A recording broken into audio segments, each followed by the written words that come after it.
Basi labda okay, naomba nielezee. Nadhani nimemaliza kitu ambacho mimi nilikuwa najaribu kusema tu, kwamba yani jambo likitukia halimfanyi nabii kwamba huyo ujumbe au ameutoa kwa Mwenyezi Mungu. Ndio nikaishia kusema kwamba kuna watabiri wa hali ya hewa, nao wanatabiri na kweli mvua inanyesha. Sasa hatuwezi kusema kwamba hicho walichokisema ni cha Mwenyezi Mungu, kimetoka kwa Mwenyezi Mungu. Hiyo ni vitu tu, manabii wapo wanatokea hivyo. Lakini pia jambo lingine ambalo sasa nikasema nikumalizia, tulipokuwa tunazungumzia habari za Lauhul Mahfudhi, wanachuoni wote wanakubaliana, na ndio maana kuna hii dhana ya kwamba Qur'ani ni kitabu kilichoshuka. Maana ya kushuka kwamba ni kitabu kimeteremshwa. Sasa kama kimeteremshwa, maana yake kilikuwa kinateremka kutoka mahala fulani, na sasa nikakusomea wanachuoni wote wanakubaliana.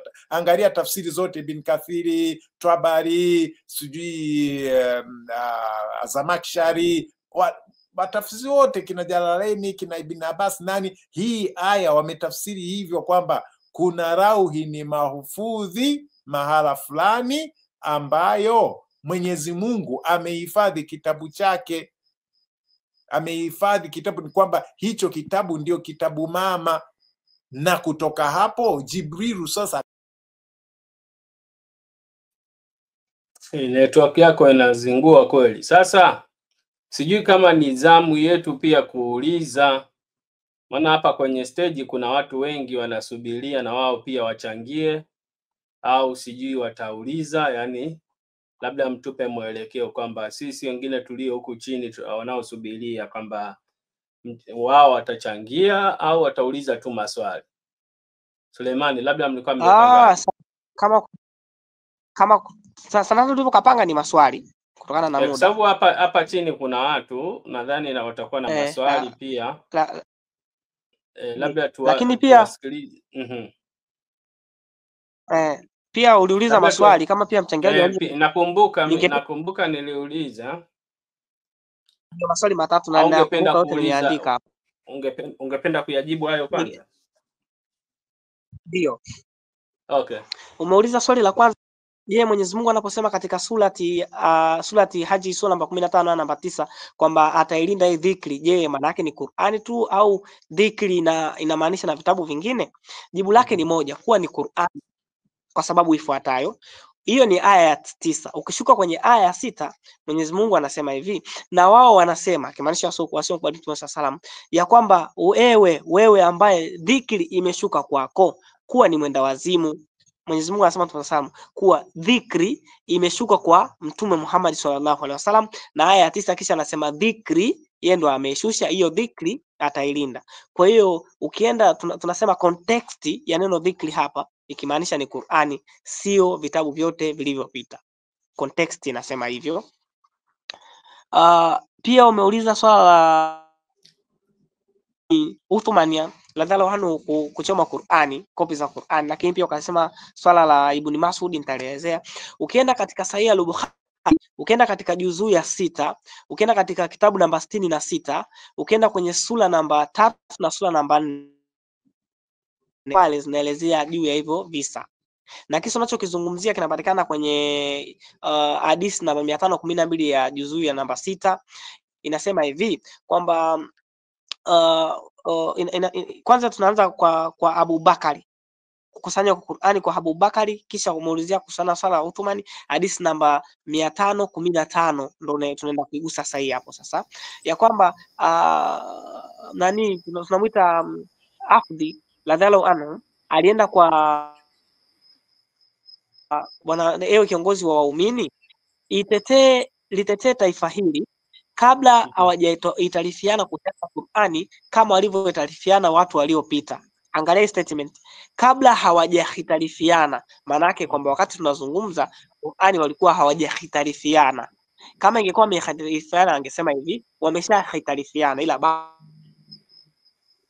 basi Uthmani radhiallahu anhu akaagiza masafu ilikuwa kwa kwa Hafsa ambayo ilikuwa imeandikwa na Abubakar radhiallahu anhu ije, kisha wakaanza kukusanya. Ukienda huko mbele hadithi za namba 517, Udhaidi anasema aliambiwa hivi, hata na kila zingine tutumie kiraa kimoja tu, kwa sababu Qur'ani ilishuka katika vilaa 7. Tutumie kiraa kimoja tu, nacho ni kiraa cha Kikuraishi. Basi ikakusanywa katika kiraa kimoja, tukaipata hii. Basi iweje kuchomwa kwa Qur'ani moto? Kifalsafa tunatofautiana falsafa za kimagharibi na sisi huku, baadhi tukisema kitabu kimechomwa moto maana yake kimetukanwa, hakifai. Kwa nini alichoma moto? Kwa sababu kuna watu wenda waliandika tayari ikiwa na makosa. Mtu katika kukopi anaweza kawa ameandika ana kopi za makosa, lakini pia unakuta Qur'ani wao wameshaandika kila mtu katika usomaji wake, au tunasema rahaja yake au dialect yake. Sasa unakuta sisi tunataka tuwe na dialect moja tu ili iendelee huko. Sasa unakuta kila mtu ana dialect zake, ikabidi zile kama kuna mtu ameandika kitu cha makosa kiondolewe, kibaki kitu kimoja tu kwa lahaja moja na kilicho kwa sahihi, kilicho kwa Mtume Muhammad sallallahu alaihi wasallam. Hivyo basi zile zingine zikaagizwa zichomwe moto, na hakuna ambaye alilazimishwa kwa makali kwa moto utakuadhibu, isipokuwa Waislamu wote walikubali kwenda kusalimisha chomwe moto. Kama ingalikuwa ni swala la kinyume, Waislamu wasingekubaliana naye kabisa, kwa sababu kwa mfano Uzaidi radhiallahu anhu anasema alipoambiwa na Abubakar kukusanya Qur'ani, akasema bora uniambie nishike yani, anasema bora uniambie nishike jua nibebe milima kuliko kufanya kitu ambacho Mtume sallallahu alaihi wasallam hakufanya. Waislamu walikuwa tayari kufa kuliko kufanya kitu ambacho ni kinyume na mafundisho ya Mtume sallallahu alaihi wasallam. Wasingekubali kwenda kusoma Qur'ani, hakuna ambaye alinyang'anywa. Lakini ukauliza kuhusiana na Ibn Mas'ud, swali la 3 naomba nimalizie. Mtume sallallahu alaihi wasallam anasema pokea, ukasema Qur'ani, Mtume sallallahu alaihi wasallam anasema ipokelewe kwa Ibn Mas'ud. Mtume sallallahu alaihi wasallam akisema Qur'ani ipokelewe kwa Ibn Mas'ud, amesema hawa ndo walimu wazuri wa Qur'ani, sio muipokee Qur'ani. Hawa ni walimu katika wanne waliokatajwa na Ibn Mas'ud. Kweli alikuwa ni mtaalamu. Hivyo basi kwanza hakuna Qur'ani ya Ibn Mas'ud, na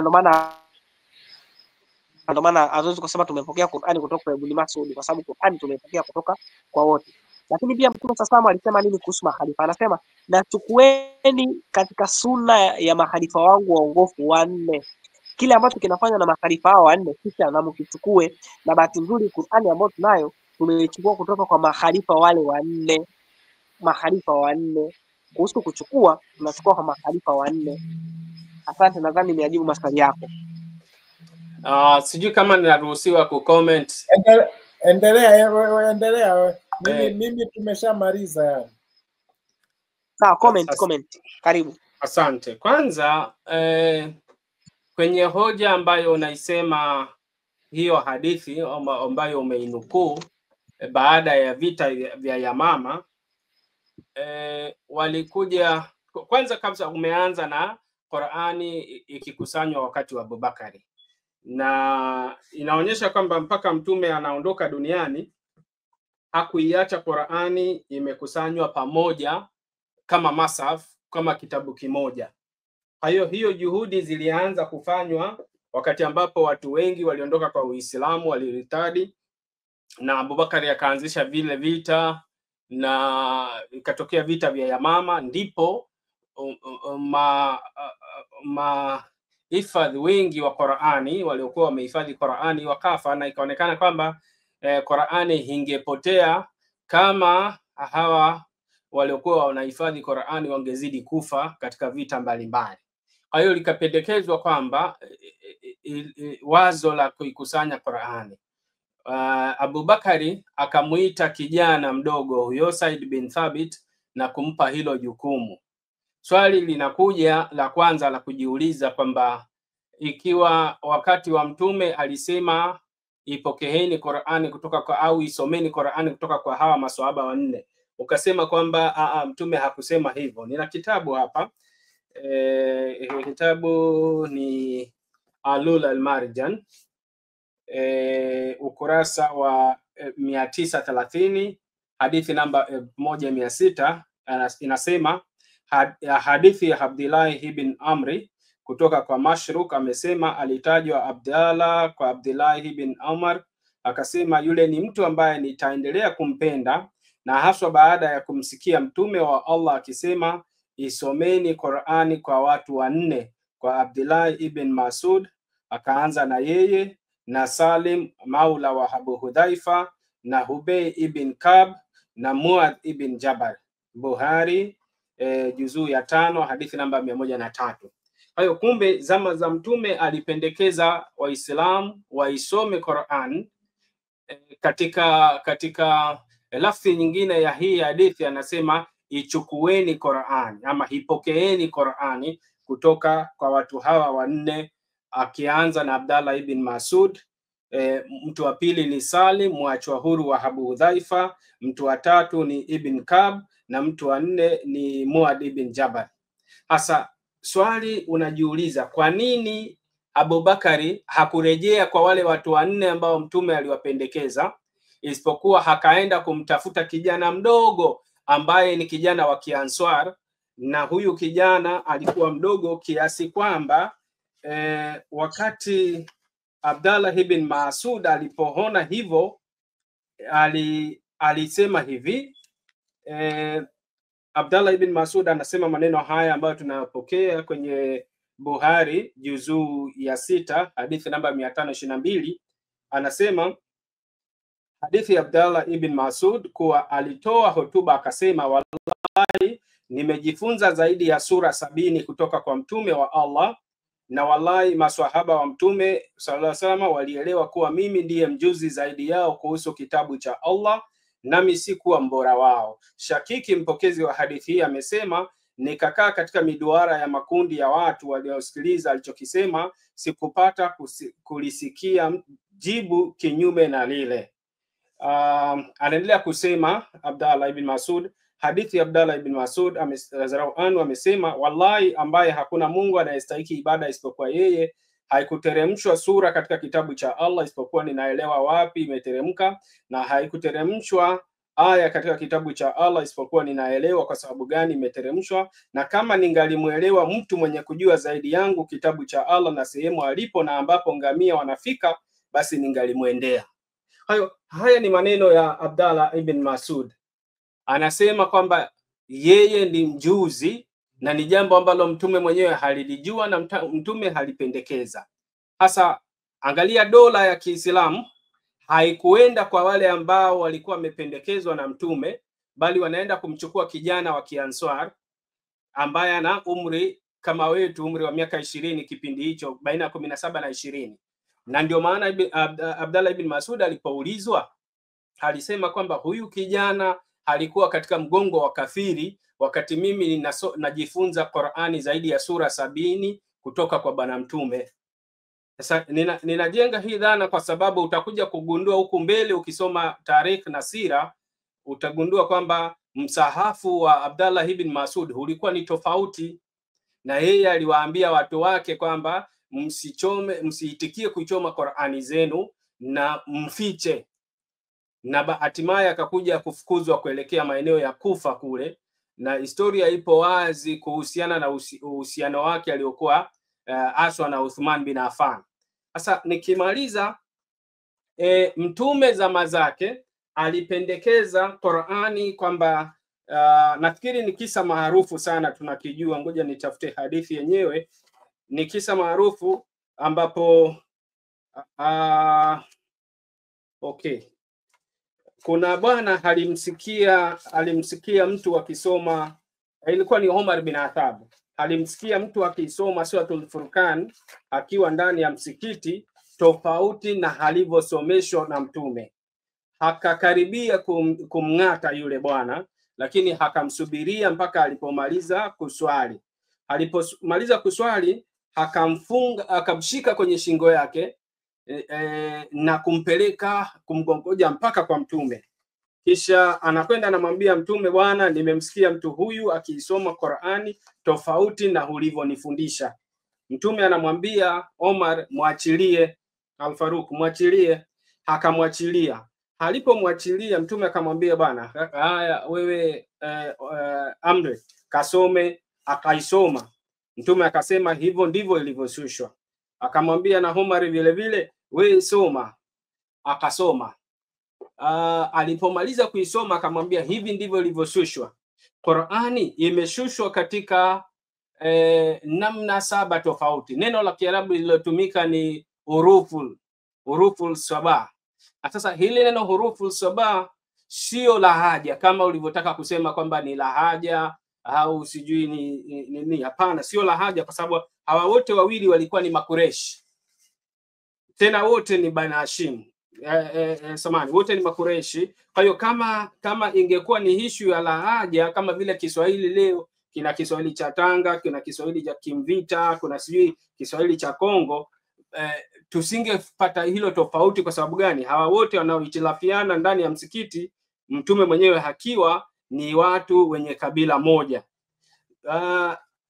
Nafikiri hiyo hadithi ndio nimeipata hapa. Hipo katika juzuu ya 3 ya Buhari, hadithi namba 161. Inasema hadithi ya Umar bin Khattab radhiallahu anhu amesema, nimemsikia Hisham ibn Hakim ibn Hisham akiisoma suratul Furqan katika sala tofauti na mtume alivyonisomea. Nikakaribia kugombana naye juu ya hilo, kisha nikamsubiri hata akamaliza, kisha nikamfunga nguo shingoni na nikaenda naye kwa mtume na kumwambia kuwa anasoma tofauti na ulivyonisomea. Akaniambia muachie, kisha akaniambia soma. Akasoma mtume akasema hivi ndivyo ilivyoteremshwa. Kisha akaniambia soma, nikasoma mtume na akasema hivi ndivyo ilivyoteremshwa. Hakika Qur'ani imeteremshwa kwa aina 7 tofauti, someni kilichosomekana katika aina hizo. Mwisho kuna kisa kingine cha Kab cha Ibn Kab, na yeye vile vile alimsikia mtu akisoma Qur'ani tofauti na alivyofundishwa, wakagombana lakini wakakwenda mbele za mtume. Mtume akasema kisa kinafanana, lakini Ibn Kab anasema kwamba mtume aliposema kwamba Qur'ani imeteremshwa katika huruful 7, akaingiwa na shaka katika moyo wake, shaka ambayo alikuwa hajawahi kuwa nayo tangu zama za ujahilia. Kisha mtume akampiga kwa huko kifuani, akawa anatoka jasho, na ile dukuduku na mashaka aliyokuwa nayo yakaondoka. Swali linakuja kwamba ikiwa Qur'ani mtume mpaka anakufa aliruhusu aina zote 7 za Qur'ani kuwepo, tutajadili baadaye hizi aina 7, hurufu 7 inamaanisha nini. Lakini ikiwa mtume aliruhusu hurufu 7 za Qur'ani kuwepo, vipi miaka 20 baadaye Uthman bin Affan aweze kujichukulia jukumu la kuweza kuchoma Qur'ani zingine? Na kama ulivyosema, aliagiza panel ya watu 7 wakiongozwa na yuyu Said bin Thabit, akawaambia ikiwa mtaitilafiana kwa lolote, basi handikeni katika lahaja ya Kikureshi, kwani Qur'ani iliteremshwa katika ulimi wa Kikureshi. Kama ilikuwa hoja ni ya kukopi, kuchukua ile original ambayo ilikuwa imeandikwa na yeye zamani za Abubakari, ikahifadhiwa na Abubakari mpaka kifo chake, ikahifadhiwa na Omar mpaka kifo chake, ikahifadhiwa na binti yake ambaye ni mke wa mtume. Sasa vipi tena mnakuja kuitilafiana katika kunakili, kama ilikuwa ni swala la kunakili kama fotokopi? Nadhani kama sijui utakuwa umeelewa hoja ambazo ninazileta kuhusiana na hili swala. Zipo hoja nyingi, yani Jamul Quran na ni hoja ambayo naipenda sana, kwa sababu ni hoja ambayo imekinzana, ni refu. Alafu mwisho labda tu nisema mengi, lakini mwisho kabisa, Qur'ani tunayoitumia hapa Tanzania ni kisomo cha Imam Hafs. Ukikwenda Sudan, ukikwenda Algeria, ukikwenda Maghrib Morocco, utapata kuna visomo tofauti na kisomo cha Imam Hafs. Sasa je, hizi Qur'ani ya Warsh kwa mfano, je hizi Qur'ani pia ni, umesema kwamba hakuna version tofauti. Je, hizi Qur'ani zinakubaliana nukta kwa nukta, hata katika mpangilio wa aya zinakubaliana? Au ile wanayoisoma Sudan na wanayoisoma Algeria, wanayoisoma Maghrib Morocco, na hii tunayoisoma sisi Tanzania, ni hipi haswa aliyopokelewa kutoka kwa mtume, au zote zimepokelewa kutoka kwa mtume? nadhani sijui kama ndugu Sulemani hupo, karibu.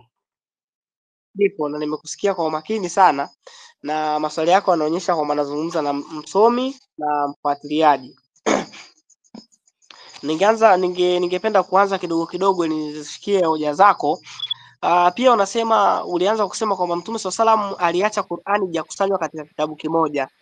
Hiyo ni kweli. Mtume SAW anaondoka, hatukuwa na Qur'ani ambayo imekusanywa katika kitabu kimoja, isipokuwa tulikuwa na sehemu ya kwanza, Qur'ani iliyohifadhiwa katika vifua, kama Mwenyezi Mungu anavyosema katika Qur'ani, katika sura kama sura namba 34 namba 32 na 40, kwamba ameifanya Qur'ani kuwa rahisi kuhifadhika.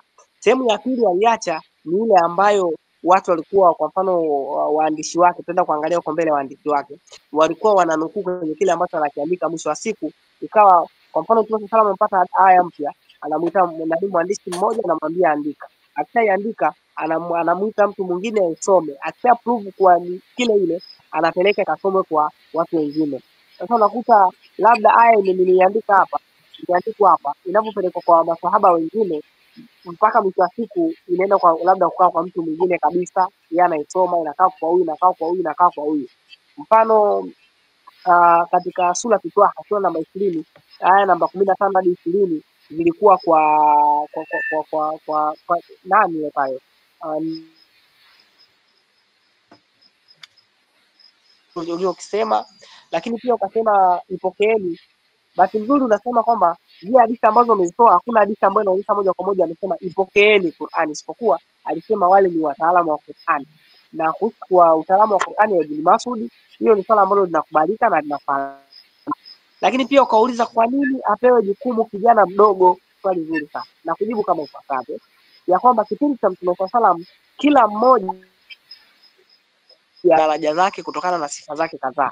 Naona maiki ipooni hapo, sauti inaingiliana kidogo. Safi hapo sana, hapo nasikika vizuri kabisa bila kelele yoyote. Kila mmoja tunakuta miongoni mwa maswahaba kuna mmoja kitu fulani kilimsababisha huyo swahaba apendwe nacho. Kwa mfano, kwa ukienda kwa Abu Bakar radhiallahu anhu, ile yeye kupenda kuwa karibu na Mtume Muhammad sallallahu alaihi wasallam, hadi akasema yani wewe, akawa anamsifia kwa sifa fulani. Nakuta pia Ali radhiallahu anhu alikuwa anasifiwa kiasi kwamba yani kama ungekuwa na uhitaji wa nabii ungekuwa nabii. Lakini pia unakuta na mtu mwingine kama alikuwa msomaji wa azana, tunakuta mtu mwingine alikuwa mfanyabichi, mtu mwingine alikuwa mfanyabichi, mpaka mwingine akabidi wapepa. Ibn Mas'ud alikuwa na umakini mkubwa sana kwenye swala la Qur'ani. Ilikuwa kila anaposikia Qur'ani kuna aya zimeshuka, anaenda kwa Mtume sallallahu alaihi wasallam moja kwa moja, na maana Mtume sallallahu alaihi wasallam akamtabiria au akampa hiyo neema. Lakini pia unakuta kuna watu wengine kuna mtu mwingine kama labda tunamzungumzia Abu Huraira radhiallahu anhu. Abu Huraira radhiallahu anhu alikuwa amezihifadhi hadithi nyingi sana kuliko maswahaba wote, hata Ibn Mas'ud. Kwa nini? Mtume sallallahu alimuombea dua yule naniliu Abu Huraira, japo alikuwa na Mtume sallallahu kwa takriban miaka 5 tu, alizikumbuka hadithi nyingi kuliko aliokaa naye muda mrefu. Tukija kwa kipi kilikuwa kwa uzaidi mpaka achaguliwe, ukisoma katika ile hadithi ilipoanza, Abu Bakari alimwambia hivi, tumekuita wewe kwa sababu wewe ndio ulikuwa Muhammad. Hivyo basi, kama ingekuwa linahitajika swala ambalo linahitaji hadithi na kukumbuka maneno ya Mtume sallallahu alaihi wasallam, kama ingekuwa inahitajika commenting, kutia commentary kwenye Qur'an, nani angeitwa Ibn Mas'ud? Kama ilikuwa inahitajika swala la azana, angeitwa nani? Angeitwa Bilal anu, kwa sababu imehitajika swala la kuandika.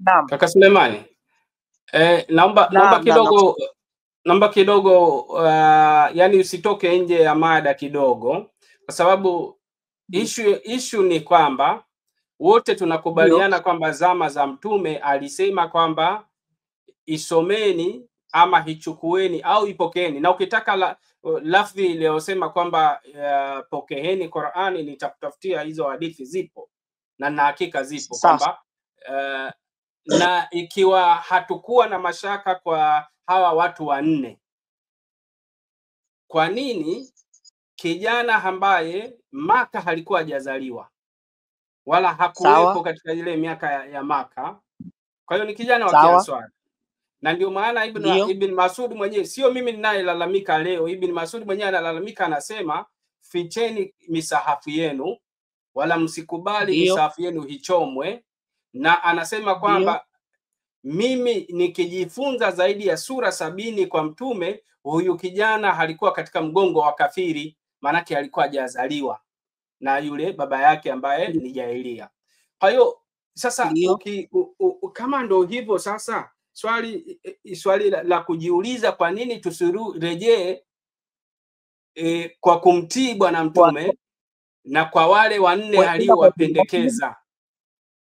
Sio Ibn Masud peke yake, sio Ibn Masud peke yake, lakini watu wanne ambao aliwapendekeza.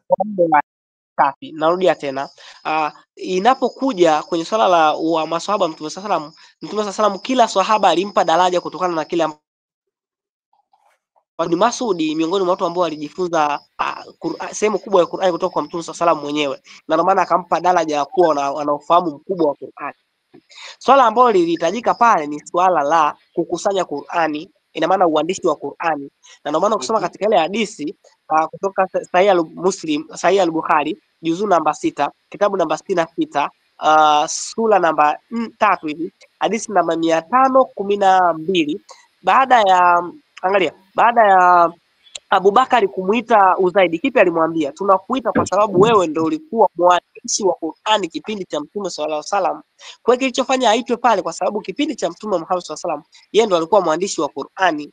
Ndio maana nikasemaje, kama ingekuwa inahitajika hadithi angeitwa Abu Laila, kama ingekuwa inahitajika commenting za Qur'ani, labda upangaji wa sura imekuwaje, angeitwa Ibn Masudi na au wengine. Kama ingelikuwa swala la adhana angeitwa Bilali na maswala mengine. Kwa sababu ni swala la uandishi, ikabidi achukuliwe mwandishi wa Mtume Muhammad sallallahu alaihi wasallam.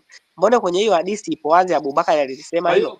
Alisema kina Ibn Masud na wenzake hawakuwa kina Muad bin Jabal hawakuwa ni waandishi wa wahai. Sawa. Na kama walikuwa ni waandishi, kupinga moja kwa moja, na kama walikuwa waandishi lakini sio waandishi vipaumbele kama Zaidi. Atazama sehemu nyingi kwa Qur'an unakuta sahaba ambaye anahusishwa sana na kuandika ni Zaidi. Mtume sasa alimwamini sana Zaidi kwenye swala la kuandika, na ndio maana yeye alitakiwa apewe nafasi hiyo. Okay, tukubaliane na wazo lako. Sasa kwa nini Said bin Thabit, kwa nini Abdallah ibn Masud, kwa nini halalamike na kuambia watu waifiche misahafu yao? Sawa. Kilichomfanya alalamike, mbona mwenyewe alikisema ya kwamba yeye anaona hiyo nafasi ilitakiwa apewe yeye. Hakulalamika kwamba Qur'ani, hakuna katika malalamiko anasema Qur'ani wataleta Qur'ani ya tofauti, hakuna aliposema Qur'ani yao ni mbovu. Alisema ya kwamba hiyo nafasi ilistahili nipewe mimi ndio niwe mkusanyaji wa Qur'ani. Na kwa nini huenda nafasi alihitaji? Kwa sababu wale maswahaba Mtume sallam walikuwa wanakipa kipaumbele sana kitu ambacho kinahusiana na dini ya Mwenyezi Mungu. Kwa alijua kama angelipata nafasi ya kukusanya Qur'ani, kila mwenye kusoma aya yote, hata yote mwenye kusoma Qur'ani leo hii, Ibn Masud angekuwa anapata thawabu miongoni mwa watu ambao wamekusanya. Kwa hiyo yeye anasema kilichomkela yeye sio Qur'ani tofauti. Kilichomkela yeye sio kwamba wataalimu, kilichomkela ni kwamba anatamani hiyo nafasi angepata, na yeye anaona yeye hiyo nafasi anastahili kupewa kwa sababu yeye ameambiwa miongoni mwa watu wenye kuifahamu Qur'ani, sio kwa sababu Qur'ani tofauti. Sasa tukipata je kwamba msahafu wake wewe ulikuwa tofauti na msahafu uliokusanywa na dola? Safi kabisa. Naomba nirudie tena. Sawa. Dola ilitumia kilaa moja nao ni kilaa ya Kikuraishi. Na nje ya kilaa ya Kikuraishi kulikuwa na vilaa vingine tofauti. Kuna baadhi ya kilaa zinakuwa tofauti. Na ukimzungumzia Ibn Masud alikuwa anatumia kilaa ya Warishi. Si unanielewa? Kilaa ya Warishi sio sana ambayo ndo tunaitumia sisi hapa hii. Kilaa ya Warishi sio kilaa ambayo alitumia Ibn Uthman. Kwa kulikuwa na uwezekano wa kuwa na utofauti kama mtu yote mwenye kilaa ya Warish ambao anasema itasomwa katika namna saba. Miongoni mwa namna hiyo kuna namna ya Warishi, na Ibn Masud alikuwa ni mfuasi wa namna ya Warishi, na ndio maana sasa huenda kama kulikuwa tofauti kwa sababu yeye alikuwa anatumia kilaa ya Warishi na Uthman alichukua kilaa ya Kikuraishi. lakini ina maana kwamba ni tofauti wa message no. Na huo tofauti Mtume SAW mwenyewe anasema katika huo mlolongo wa hadithi ya kwamba Jibrili alimfundisha qira moja, nayo ni qira ya Quraish. Kisha Mtume SAW akamwomba Jibrili amfundishe katika namna nyingine, akamfundisha zikafika namna 7, nayo ni qira au makabila 7 ya Uarabuni, ndio hizo. Kwa hiyo Ibn Mas'ud alikuwa anatumia nani ya Warsh. Kwanza Warsh ya Nafi zama za kina maswahaba hakuwepo. Ikiwa utakuwa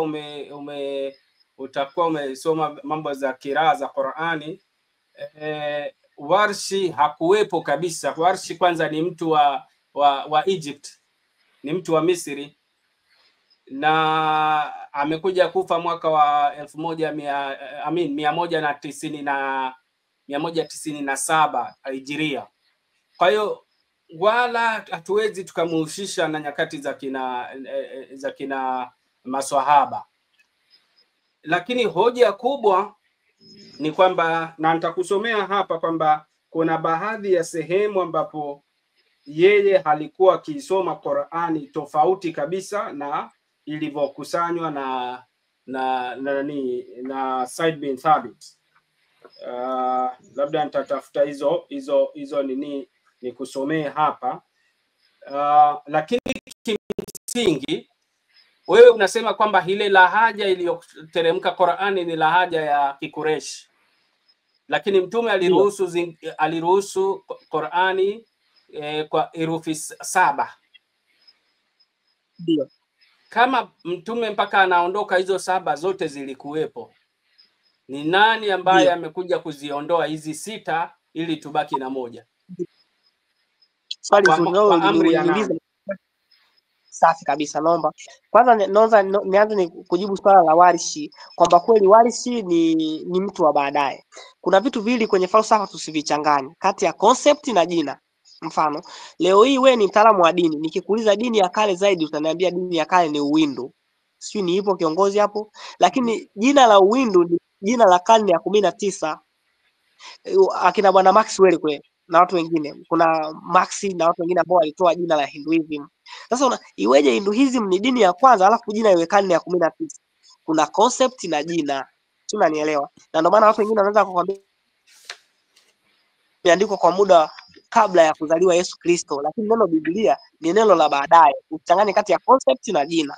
Jina la Warsh lilitokana kwa sababu huyu mwanazuoni alipenda sana kisomo hicho, ambacho kutokana na kupenda kwake watu wakakipa jina hichi kisomo kitoto cha Warsh. Usichanganye kati ya concept na jina.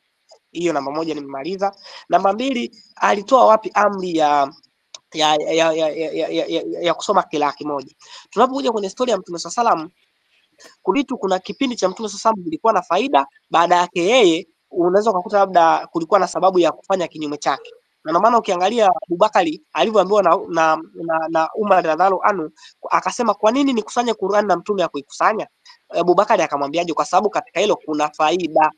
Na kisha akasema aliendelea kujibizana na mimi mpaka Mwenyezi Mungu akafungua kifua changu.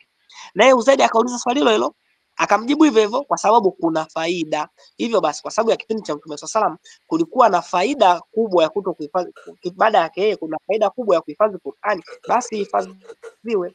Na mfano mwingine ipo pia. Kipindi sasa umesikia chaki, naomba nimalizie.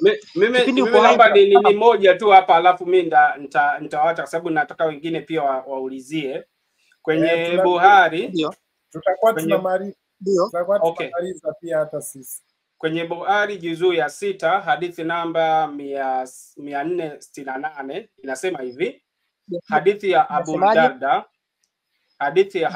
radhiallahu anhu kutoka kwa Ibrahim radhiallahu anhu amesema, walifika wenza wa Abdallah kwa Abu Darda, na aliwatafuta na akawakuta, akawaambia, ni nani kati yenu anayeweza kusoma usomaji wa Abdillahi? Wakamjibu, sote. Akauliza, yupi kati yenu aliyehifadhi zaidi? Wakamwashiria Alqama. Akauliza, umemsikia anasomaje waraili idha yaksha? Alqama radhiallahu anhu akajibu, wa dhakari wal untha.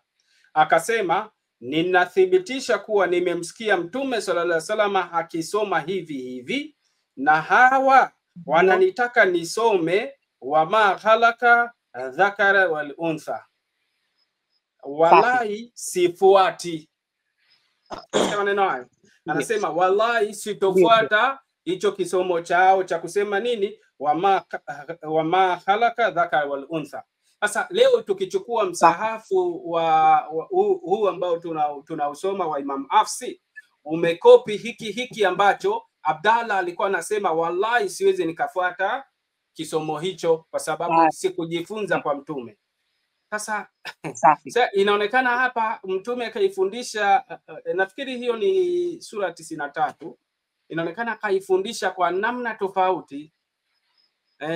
Kisomo nini alichokuwa nacho Abdallah ibn Masud na kisomo mlichokuwa nacho kwenye Qur'ani ni vitu viwili tofauti. Naomba nijibu kama ifuatavyo. Mbona hoja tulishaimaliza hiyo kiongozi wetu? Tulimaliza kwanza, kuna swali naisi hatujalimaliza bado, kwamba amepata wapi amri. Hilo naomba nilimalizie afu nije hapo ya kutumia kila kimoja. Nikasema ya kwamba mfano Mtume SAW kipindi upo hai alikataza hadithi zisiandikwe, lakini baada ya kufa yeye hadithi zikaandikwa kwa sababu faida ipo. Hivyo hivyo kipindi cha Mtume SAW kulikuwa na sababu ya Qur'ani kusoma katika vilaa 7, lakini baada ya kufa baadaye ikaonekana ikisoma katika vilaa 7 inaweza ikawachanganya watu, hususan wale ambao sio wazungumzaji wa lugha ya Kiarabu. Mwisho siku watu wangesema kuna Qur'ani ya 7, wengine wangeamua kufuata Qur'ani, wengine wangeamua kufuata Qur'ani kulipo kupatikana faida, kama ilivyo kuna faida ya kuandika hadithi baada yake. Hivyo unakuja unauliza, unaita hiyo hadithi kwamba utofauti. Naomba nirudie tena, mbona hata Umar ameimaliza hiyo hoja? Umar anasema hivi, kipindi ana swali alipokuja yule nani mwana wa Hasham, mwana anasemaje, alimsikia akisoma Qur'ani kwa namna tofauti katika Sahih al-Bukhari juzuu namba 6. Kisha anakwambia nilitamani nije nikampige pale pale kati ana swali, lakini akasubiri amalize swala. Baada ya kumaliza swala akaenda akamshika na nguo yake ya juu shingoni, akambeba mkuku mpaka kwa Mtume SAW.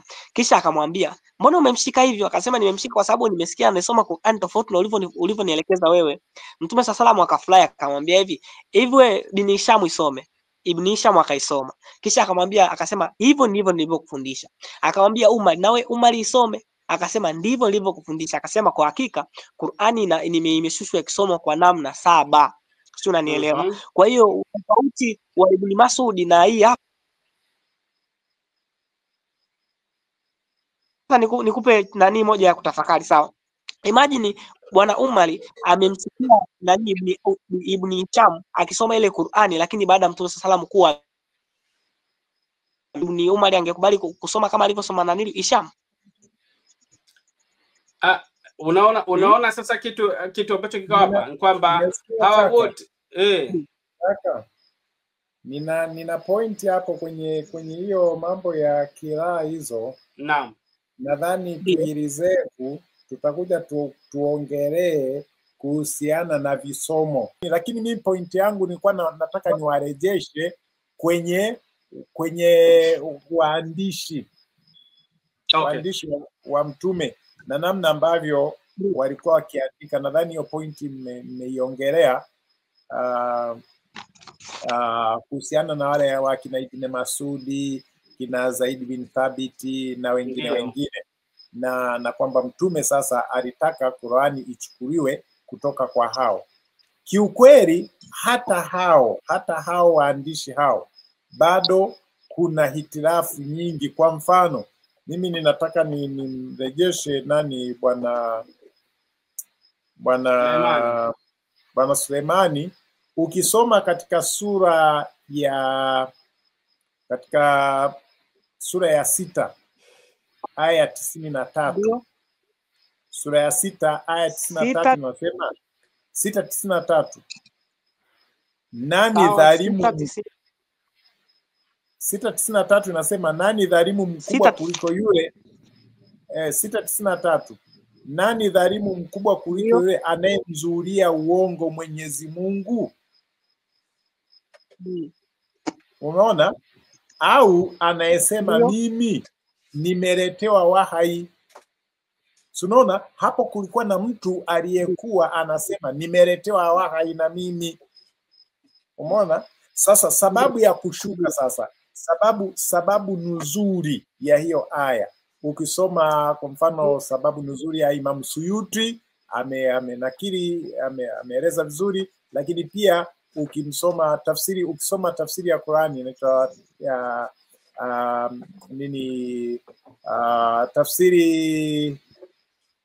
tafsiri ya Qur'ani ya nani huyu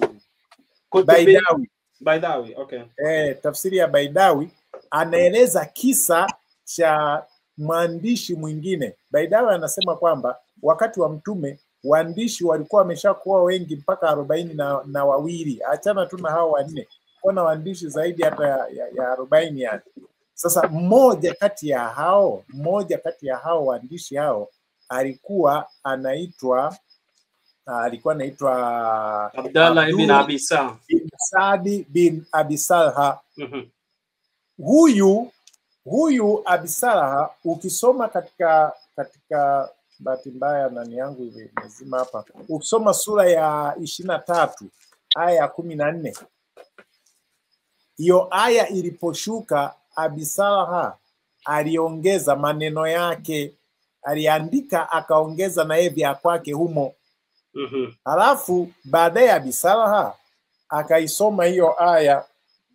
Nitaka niisome maneno ya mwisho aliposema, ndio kwamba basi ametukuka Mwenyezi Mungu bora wa waumbaji.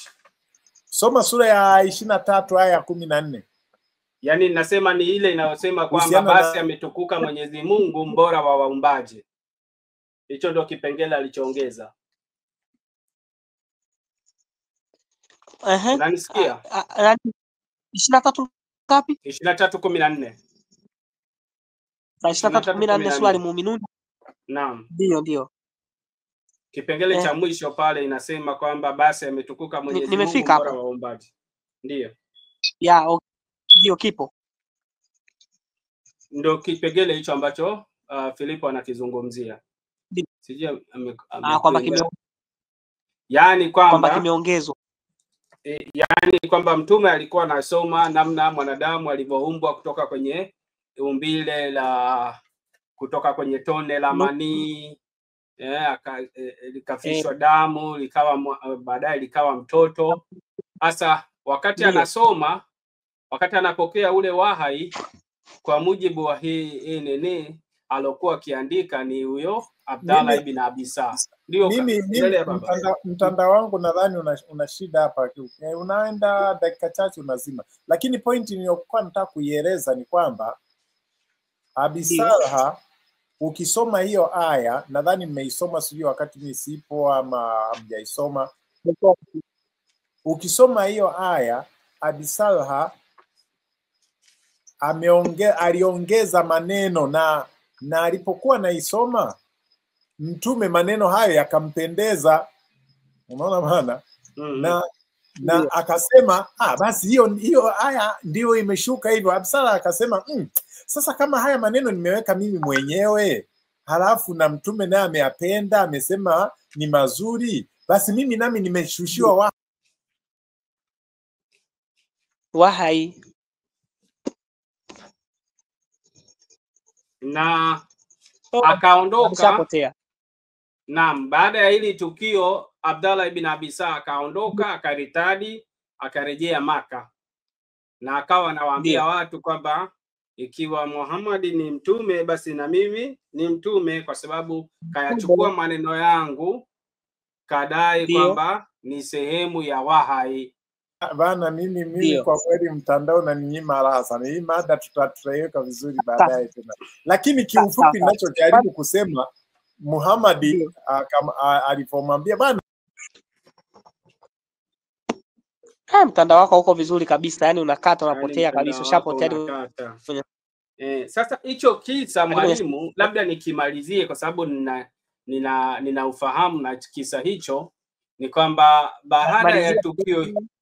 baada ya hilo tukio aliondoka Abdallah ibn Abi Sa akarejea Maka, na aliporejea Maka umelielewa swali langu, liendeleze kwamba sasa Abdallah ibn Abi Sa akawa anamwambia watu kwamba kwamba ikiwa kweli Muhammad ni anapokea wahi, na mimi pia nitakuwa napokea wahi. Unaona? Na akarejea Maka, na siku ya Fathul Maka ukisoma kwa mjibu wa sira Mtume alisema asiuawe mtu yoyote katika kuuteka Maka isipokuwa watu hao 10. Wa kwanza ambaye atakana kuuawa ni Abdallah ibn Abisa. Kwa sababu yani, kwa sababu ya hili tukio. Lakini tunaambiwa kwamba mwisho wa siku akakimbilia ndani ya msikiti wa Al-Kaaba, na baadaye Uthman bin Affan akakwenda na kumwombea msamaha kwa Mtume. Mtume hakutaka kumsamehe, lakini mwishowe akumuua. Kwa hiyo Abdallah ibn Abisa akabakia, na baadaye nyakati za Uthman bin Affan amekuja kumfanya liwali, gavana wa Misri. Na huyu bwana alikuwa ni mlevi nini, yani hakuwahi kurejea katika Uislamu wa kweli hata baada ya Fathul Maka. Sasa nilichokuwa nataka kuweka hapo kwamba yale maneno aliyoweka kwa Abi Salha mpaka leo yako kwenye Qur'ani, ambayo ni mpaka leo hii, yani maneno ya Abi Salha yamo kwenye Qur'ani. Umeona? Kwa hiyo tunayakini kwamba pamoja na kwamba waandishi hao walikuwepo, lakini ushahidi upo kwamba na wao walikuwa wanaongeza. Sasa huyu ni mmoja Abi Salha, lakini kuna wengine, kwa mfano sasa hata ambao sio waandishi, kama mada yangu ilivyokuwa nasema, kina Umari na masahaba wengine, na wao walikuwa wanatoa rai zao na zinaingizwa kwenye Qur'ani. Kwa hiyo ushahidi wa kwamba Qur'ani ni mkusanyiko wa mambo mengi ni mkubwa sana. Sawa. Safi kabisa. Naomba nijibu hoja zenu. Kwanza nilishaliweka sawa swala la kwamba nani sahaba analeta rai fulani afu kisha inaonekana ni mwenye Mtume sallallahu alaihi wasallam anasema hiyo imeshushwa kuwa ni aya. Naomba nirudie tena. Qur'ani ilishuka mpaka mbingu ya kwanza. Kisha malaika Jibrili akawa anaishusha kidogo kidogo. Lakini Mwenyezi Mungu alikuwa ameyapanga matukio, alikuwa ametengeneza matukio ili Qur'ani iendane nayo, ili iwe rahisi watu kuelewa. Kwa sababu kama unajua, kwa mfano sehemu unakuta watu hawaji ya Qur'ani nasema usinywe pombe, watu wangekuwa wanaizalau, ingekuwa sasa si kawaida tu ya mbona sisi tunaijua. Lakini Mwenyezi Mungu alikuwa anatengeneza mazingira ya watu waanze kuiona Qur'ani na umuhimu kwenye maisha yao. Lakini ukija kwenye swala la huyu bwana nani, huyu unosema ametia neno lake likaongezewa, mimi nikizani katika uandishi, kumbe Mtume sallallahu alaihi wasallam akasema hiyo nayo nitaenda kuifuatilia, au naomba nipate hadithi sahihi. Je, Mtume sallallahu alisema hiyo nayo inaingia, au Mtume sallallahu alisema hiyo nayo imekuwa ni sehemu ya aya? Kuna wakati mwingine Mtume sallallahu alikuwa anapewa wahi kwa haraka, nyingine kwa kidogo kidogo, kama mlio wa kengele na vitu vingine. Kwa hiyo muda mwingine wakati masahaba wanaongea wenyewe bila kujua kwamba wanachokiongea Mwenyezi Mungu amewafanya wafike hapo, ili Mwenyezi Mungu aifanye kuwa ni sehemu ya Qur'ani na yenye kueleweka. Na nilishalisema hilo tangu mwanzo, ila haimaanishi kwamba ni mawazo ya watu. Iko hivi sura, nimeanza na sura ya 6 aya 93 inakuja kumlaani Abi Salha kwa mambo aliyosema, kwamba ole wake anayesema kwamba nimepewa wahi. Soma 93 ni kisa cha 93 ni kisa cha Abi Salha.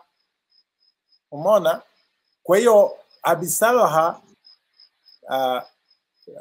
Abi Salha ameongeza maneno, alafu Mtume akasema nayo ni aya, alafu baadaye Abi Salha akasema kama hii nayo ni aya na haya ni maneno yangu nimechomeka mimi mwenyewe, basi na mimi nimeshushiwa wahi.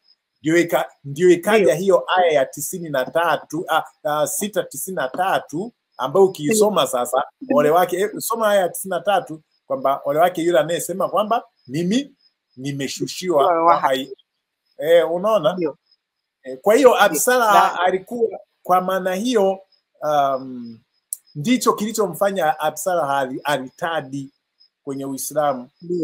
Na huyu Abi Salha, huyu Abdallah ibn Abisa ndiyo sababu kuu ya Uthman kuuawa. Ukija kusoma baadaye huko kwenye sira, ndiye sababu kubwa ya Uthman. Umekatika hapo sikusikii. Yani ukija kusoma kwenye sira, huyu Abdallah ibn Abisa ndiye sababu kubwa ya Waislamu kutoka Misri kwenda kumuua Uthman bin Affan, kwa sababu alikuwa ni ndugu wake wa kunyonya. Hiki kisa wewe kifuatilie hicho kisa, ni kisa maarufu, unaweza ukakifuatilia. Kasome kwanza 6:93, kisha rejea 23:14, alafu rejea katika matukio ya siku ya kutekwa kwa Maka, Fatul Maka, alafu urejee sababu za kuuawa kwa Uthman bin Affan. Zilikuwa mbili, Abdallah ibn Abisa, na sababu nyingine ya pili ilikuwa ni kuchoma misahafu. Hivyo vitu viwili ndio vilisababisha Waislamu wapande jazba na taharuki kutoka Misri, ambao wanakuja kumuua wakiongozwa na nani, alikuwa anaitwa nani, Abdallah mwana wa Abubakari, Muhammad mwana wa Abubakari na wengine. Safi kabisa. Lakini Haji yuko hapa hajasema kitu na tunakaribia kumaliza. Sasa sijui Mwalimu Yusufu, mimi nikuombe kwamba hii mada tuipangilie kabisa na tuwe na utaratibu, tutaongelea nini, kwa sababu mada ya Qur'ani ni refu, si mada ambayo tunaweza tukaizungumzia tu kwenye kipindi cha lisali moja. Alafu pia nishughulikia na internet yangu yani internet yako pia uishughulikie kwa kweli. Down sana yani internet. Haji hupo? Haji, washa mic uongee she. Naam, nipo, nilikuwa naendelea kusikiliza hapa. Nachukua taarifa. Labda na wewe utupe mchango kidogo bana, usije tukamaliza kipindi bila kuongea. Yani ni kwamba tu kwamba nilikuwa naangalia, ila sasa pale hapo kunatakiwa kuongea, siwezi nikaongea kwa sababu wahusika wenyewe ndio walikuwa wamechukua hapo katika hiyo sehemu wanaongea, hususan kama hivyo viraa sijui nini. Maana hivyo viraa kama viraa ninavyovifahamu, hata naweza nikavisoma hapa, vinatofautiana ila maana yake ninakuja ile ile. Alafu kitu chengine ambacho labda naweza nikaongezea katika kuitafsiri lugha ya Kiarabu na kuileta katika Kiswahili, tusirahisishe kama tunavyorahisisha katika lugha nyingine, kwa sababu ile inakuwa ina upande mwingine, kiasi kwamba hata kipindi cha maswahaba Mtume Muhammad sallallahu alaihi wasallam hata alipokuwa akiwaambia vitu, kuna sehemu maswahaba wenyewe walikuwa wanamwambiaje, wanamwambia hebu tufafanulie vizuri hapo. Umeona? Sasa katika hivyo viraa vipi Hisham na Omar waitilafiane hali ya kuwa wote lahaja yao ni moja ya Kikureshi? Yani hapo katika samahani kidogo. Ningependa endelee kutoa maelezo kama maswali yataulizwa baadaye, maana kama vile unamtoa kwenye jamacha swali. Kwa hiyo mimi ndio nilikuwa nimegusia katika sehemu hiyo hapo kwamba sawa tunaenda na hizo tafsiri kama zinavyoenda, ila Kiarabu kikija kikibadilishwa katika Kiswahili ambako tunasoma mara nyingi, tunachukua Kiarabu tunakirudisha kwenye Kiswahili, tusitegemee kushindwa kuelewana au kuhitirafiana katika hilo swala, kwa sababu tushaitoa katika ile asili yake ya Kiarabu. Na kama unavyojua kuna maneno mengine ya Kiarabu ule uzito wake hauwezi ukapatikana katika lugha ya Kiswahili. Mfano kama msisitizo uliokuwepo katika Qur'ani, sehemu tunasema kama kuna mkazo, katika Kiswahili tunaita mkazo, si ndio? Anaweza akasema inna, ila ile inna sisi tutasema tu hakika, hatutojua hakika aliyoimaanisha pale ni ipi. Umeona? Kwa hiyo yani inakuwa inabidi kama umetaka kuitafsiri Qur'ani, ijue Kiarabu, alafu tuone sasa elewa vile vile kama Kiarabu kilivyomaanisha, ila tukienda kwa Kiswahili tusitegemee hatutokuta tumefanyaje, tumehitilafiana hapa na hapa na hapa. Ndio nilichokuwa nakichunguza hapa katika kipindi hiko, kama hivyo mlivyosema hiyo hapo sura ya 6 aya ya 93 inavyoelezea masuala ya nini, ya kukemea hiyo mtu kusema kwamba yeye nini ameshushiwa wahi. Basi kaka Filipo, nadhani mimi tumalizie hapa. Ila ukifanya mpangilio tena tutaendelea. Mlete nani? Mlete Kaondoka Suleimani, sijui imekuaje. Ni network au ni bundle labda imeisha. Basi tutapanga naye hata kwa WhatsApp. Okay. Tuone mada hizi ni pana, na tunachofanya hapa Bwana Haji tunakaa nini kujadiliana, kutafakari neno la Mwenyezi Mungu pamoja.